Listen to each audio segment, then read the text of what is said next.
সবাই কেমন আছেন? আসসালামু আলাইকুম। আমিও ভালো আছি। আল্লাহ তাআলা আপনাদের জন্য সবাইকে নেক হায়াত দান করে এই শুভ কামনাতেই আজকে আমি আমার একটা নতুন ভিডিও শুরু করছি। আচ্ছা, সব সিনিয়র আপুরা বা সব সাকসেসফুল ব্লগাররা সবসময় বলে যে ভিডিওটাকে অনেক বেশি আকর্ষণীয় করতে হবে এবং অনেক সুন্দর করে এডিট করতে হবে।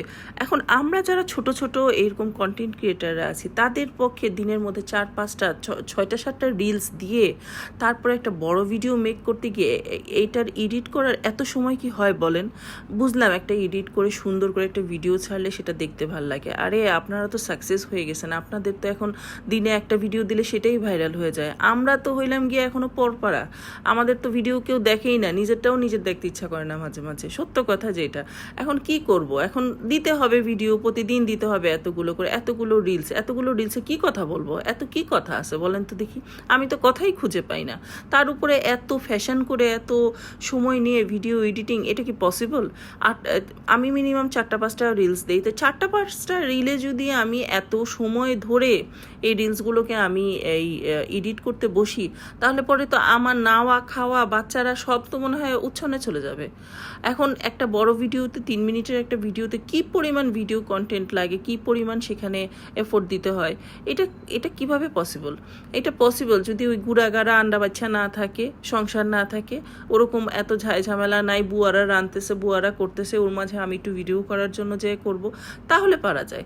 না হলে এটা এত সহজ না, আমার কাছে তাই মনে হয়। এবং আমার মতো যারা উঠতি পেজের ওনাররা আছেন, যারা এখনও মানে কাজ করছেন, এখনও সফলতা পায়নি, তারাও আমার সাথে একমত হবেন। এত সহজ না এত সুন্দর করে এডিট করে ভিডিও সবার সামনে প্রেজেন্ট করা।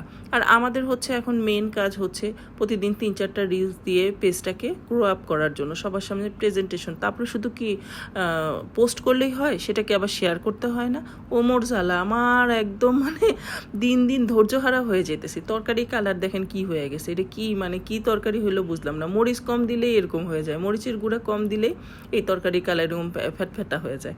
যাক গিয়া, যা হয়েছে তাই দিয়েই রান্না বাড়া শেষ করে ফেলি। আর ভালোও লাগতেছে না, আর মন মেজাজও ভাল লাগে না, আর কাজ করার ধৈর্যও মনে হয় পাই না। দিন দিন ধৈর্যহারা হয়ে যেতেছি।